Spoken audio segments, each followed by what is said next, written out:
Hi, Larry Lane here, and I just wanted to share with you some ideas about how we can rebuild Haiti a little safer and a little bit stronger.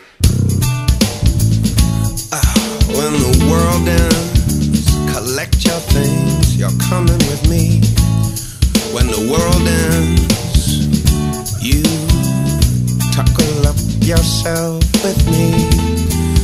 Okay, so if you had a structure, and I talked about this in my radio show that's going to be airing this coming Monday on January 25th at blogtalkradio.com/lanearchitecture. But we talked about racking, and I just want to show you what racking is. This is just Tinker Toys. You know, I just made it from this Tinker Toy set that I had as a kid. Yeah, that's what architects do when they're on spare time, especially when they're growing up. I love Tinker Toys because you can put all kinds of cool things together.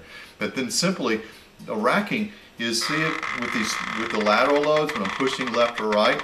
See how it bends and see how it sways? That's racking. And the lateral loads is a horizontal load that's going across there. And if you push it too much, it's actually going to come apart. I'm going to be talking about it on my radio show that's coming up. So another thing that you can do to take care of racking is you can actually put cross bracings in there. Triangulation is hugely is a very good strong element as far as keeping it secure. And well, if I keep on pulling it apart, it's not going to be able to demonstrate what I wanted to do. But you can see I'm pushing it back and forth, and it barely comes apart. So it's a lot stronger. And so maybe they could do that in Haiti with the new construction. I'm going to be talking about it on my radio show that's coming up.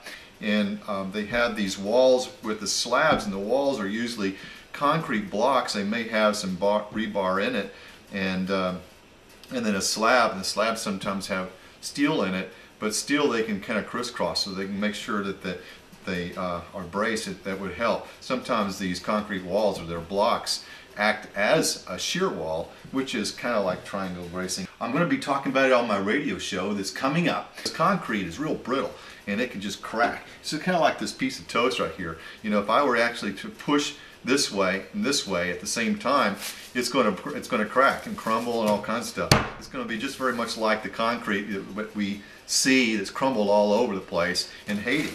But if we use steel, and I'll push this way and this way, look what happens. It bends. And so steel is really good at bending, where concrete is really good at compression and lateral loads. You know, it's like a rock. You can actually put a lot of load on there straight on. And here it bends, and it also bends when we're pushing together in here. So that's why they put steel inside of the concrete in order to make it stronger. I'm going to be talking about it on my radio show that's coming up on January 25th. 2010, and there I'm going to share with you a really cool story about someone who went all the way to Haiti to save the life of a friend. Also, the Haitian whose life he saved this guy's life about 5 years before. It's a cool story, and also I want to share with you some things about how we can actually help other people, particularly the people in Haiti, rebuild their country and their towns. As an architect, I am a member of a coalition, and the coalition is filled with architects who have maybe some time on their hands, and we can actually put our skills together and help out there in Haiti or here for the efforts of Haiti. So feel free to give me a call at 212-594-2007. In the meantime, be sure to tune in to our radio show at blogtalkradio.com/lanearchitecture, and you can hear a little bit more about some really cool stories. I'll see you then.